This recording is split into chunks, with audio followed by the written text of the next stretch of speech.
रजीम बिस्मिल्लाहिर्रहमानिर्रहीम अस्सलामु आलैकुम व रहमतुल्लाह। আল্লাহ তোমার সাহায্য, তোমার অনুমতি, তোমার সন্তুষ্টি, তোমার রাজি খুশি, তোমার দেওয়া প্রজ্ঞা, তোমার দেওয়া জ্ঞান, তোমার দেওয়া হিকমা, তোমার দেওয়া বলার তৌফিক, সব কিছু দিয়ে সর্বোপরি তোমার দেওয়া প্রাণ প্রাণ প্রাণ প্রাণ দিয়ে তোমার কথা বলতে শুরু করলাম। তুমি সাহায্য করো, সাহায্য করো সুন্দরভাবে বোধগম্যভাবে বলতে আর শেষ করতে। আমরা এর আগে শুরু করেছিলাম একটা কোরআনের আয়াত ধরে একটু আলোচনা। আয়াতটা ছিল আল্লাহ মানুষদেরকে উপদেশ দিলেন, তোমরা ভেবে দেখো, চিন্তা, আমি আমার ভাষায় বলছি, ভেবে দেখো, চিন্তা করো, দৃষ্টিপাত করো, মনোযোগ দাও, তোমরা আমার কাছে কি পাঠালে আর তোমরা কি রেখে যাবে। আমরা আল্লাহর দেওয়া তৌফিকে, আল্লাহর দেওয়া অনুমতিতে অল্পই আলোচনা করতে পেরেছিলাম যে কি পাঠিয়েছি। আল্লাহ আজকে তুমি অনুমতি দাও সাহায্যের দ্বারা, হিকমার দ্বারা, প্রজ্ঞার দ্বারা, জ্ঞানের দ্বারা, ভাষার দ্বারা, ওই অল্প হলেও মূল কথাগুলি বলতে যা আমরা রেখে যাই। প্রতিদিনই খবরে, মেসেজে খবর আসে অনেক বড় বড় ভিআইপিরা চলে যাচ্ছে। শুরু হয় তাদের হিসাব নিকাশ। কিসের হিসাব? আখিরাত তো আমরা জানি না, কারণ আখিরাতকে আমরা চিনি না, আখিরাতের কথা ভাবি না। শুরু হয় এখানে ব্যাংকের হিসাব, ঋণের হিসাব, পাওনাদারের হিসাব,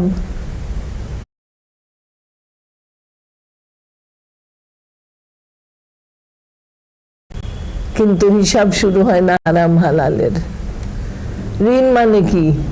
কোটিপতি, লাখপতি, লাখ তো পুরানো শব্দ, এখন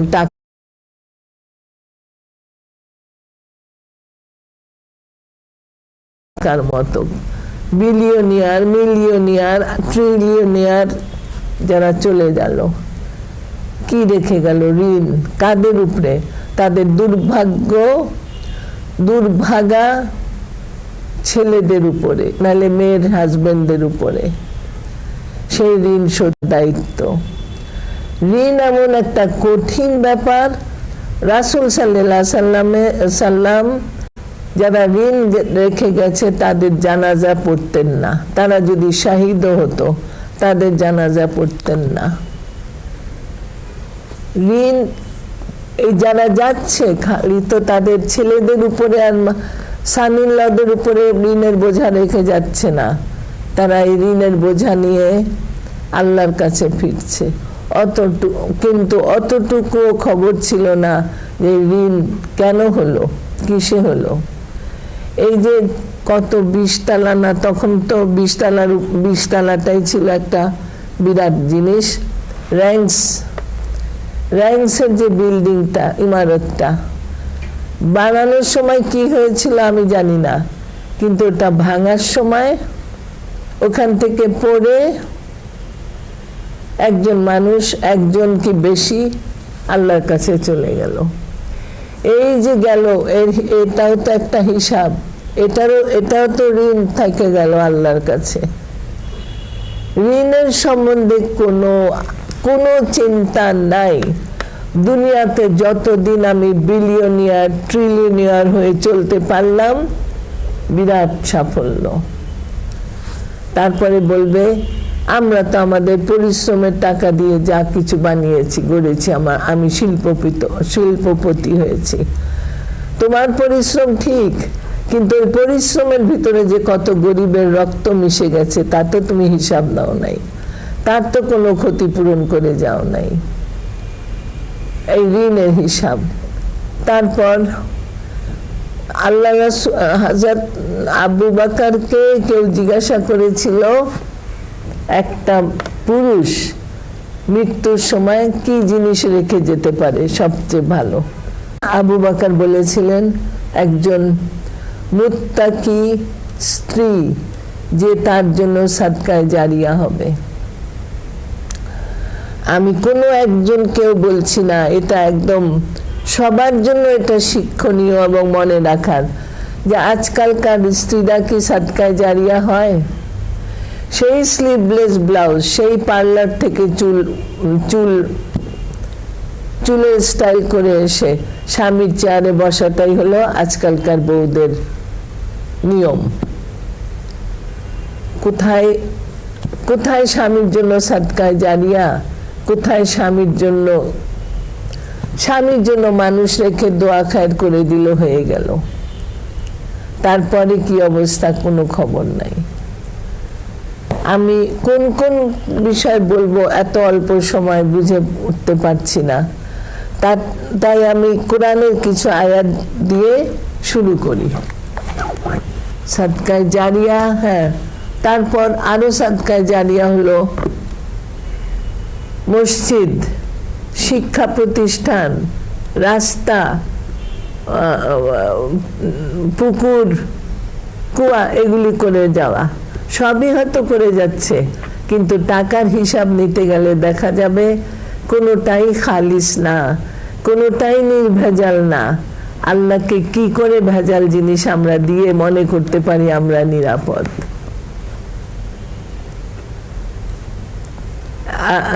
আল্লাহ এই কোন একটা সূরাতে, সম্ভবত সূরা তওবাতে আল্লাহ বলেছেন, দেখেছো কি তাদেরকে যারা আল্লাহর দেওয়া নিরাপদ ছাদের থেকে সরে যে নিরাপদ ঘর থেকে বালুর প্রাসাদ বানায়, এবং সেই প্রাসাদ যখন ধসে পড়ে তারা তাদের পুরা পরিবার সহ ধসে জাহান্নামে যেয়ে পড়ে। আমরা আল্লাহকে আল্লাহর মতো চেনার চেষ্টা করে, আল্লাহর মতো করে ভয় করা শিখি। আল্লাহ তুমি আমাদেরকে তৌফিক দাও, তৌফিক দাও। সম্পদ, সম্পদ, সম্পদ, এই দুনিয়াতে এখন তাসবিহ হলো সম্পদ।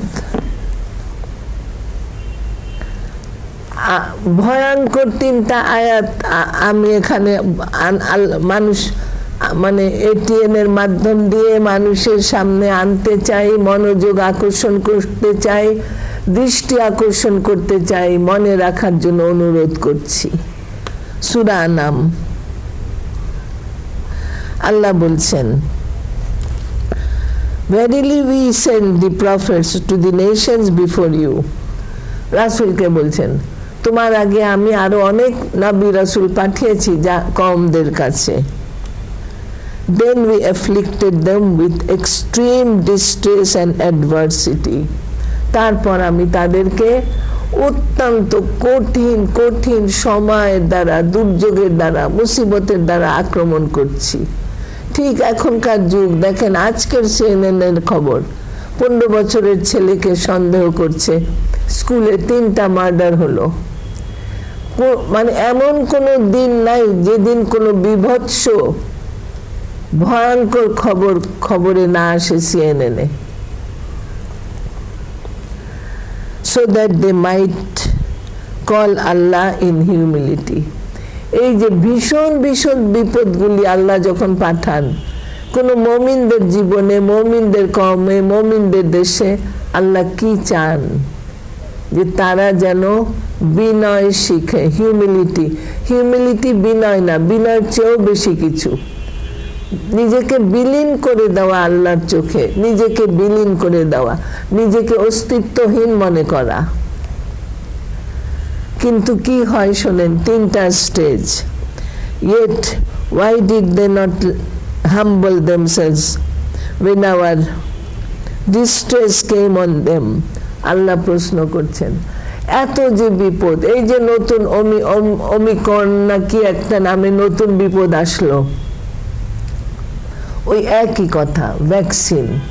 মানে ভ্যাকসিনকে ধরে যত রকমের হারাম কাজগুলি, আল্লাহর অপছন্দের কাজগুলি তারা চালিয়ে গেছে, চালিয়ে যাচ্ছে, চালাতে চেয়েছে। কিন্তু কোথায় পালাবে?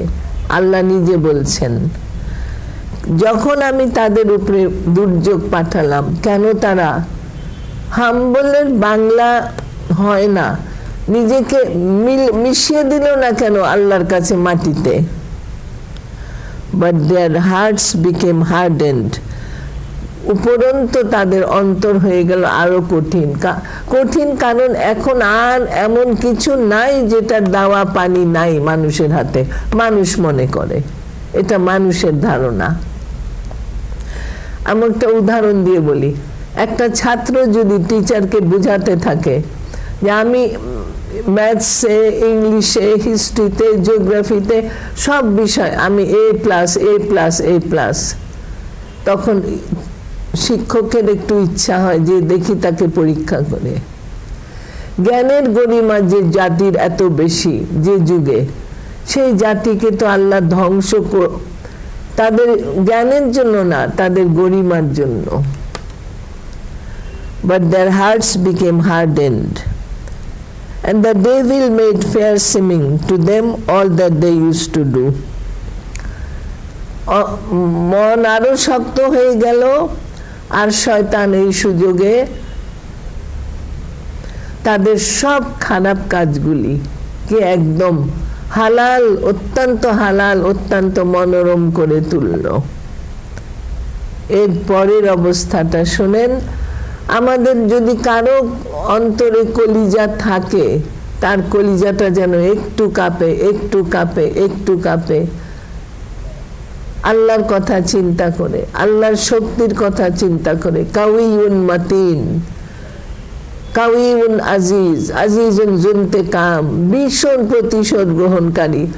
সূরা যুখরুখে আল্লাহ বলেছেন রাসূলকে, তোমাকে যদি আমি আমার প্রতিশোধগুলি না দেখাই তোমার জীবনে, তবু জেনে রাখো আমি তাদেরকে ছাড়বো না, তাদের উপরে আমি প্রতিশোধ নেব। আল্লাহর শাস্তি থেকে বাঁচা যায় মাফ চেয়ে, অনুতাপ করে, সাদাকা দিয়ে, সালাত আর তাসবিহ করে। কিন্তু যখন প্রতিশোধের কথা আসে, সেখানে মাফের প্রশ্ন থাকে না। সেখানে হয় শক্তির প্রতিযোগিতা, একদিকে আল্লাহর কুওয়াত, আরেকদিকে মানুষের অহংকার, এটার প্রতিযোগিতা। এই প্রতিযোগিতায় কোনো দিন কোনো ফেরাউন নমরুদ দাঁড়াতে পারে নাই। এখন আল্লাহ কি করবেন? Then when they forgot that with which they were admonished, যখন এত কিছু গত 2 বছরে কি না ঘটলো, তবুও তারা ভুলে গেল তারা। কারণ তাদের মুখের সামনে, চোখের সামনে একটা vaccine. We open to them the gates of all pleasant things. আল্লাহ কি করলেন? আরো বেশি সমস্ত আনন্দ, উৎসব, নিয়ামত বলবো না, যত রকমের আনন্দের দরজা সব খুলে দিলেন। নিয়ামত হতো আল্লাহর কাছ থেকে, এগুলি হলো শয়তানিক আনন্দ, অশ্লীল আনন্দ। Until when they had been rejoicing in that which they were given. আর মানুষের স্বভাব, তারা ডুবে গেল ওই আনন্দে, ওই খুশিতে, একদম ডুবে গেল। এই ডুবন্ত অবস্থায় কি হলো? When we seized them on all of a sudden, তখন একদম হঠাৎ আমি তাদেরকে পাকড়াও করলাম। And then they were plunged in utter despair. তাদের আর অস্তিত্ব বলে কিছু ছিল না, এত হতাশা তাদের জীবনে আসলো। কোরআনের অনেকবার আয়াতে, একবারের বেশি, অনেকবার না হলেও আল্লাহ বলেছেন, যখন তোমরা দুপুরে ব্যস্ত থাকো, মত্ত থাকো দুনিয়ার আনন্দ নিয়ে, কিংবা ফাজারে যখন তোমরা ঘুমাও, তখন যদি আমি আমার গজব পাঠাই, কি করবে তোমরা? একমাত্র মানুষ বোধহয় যে আছে যে ভুলে থাকতে পারে আল্লাহর এইসব আয়াতকে।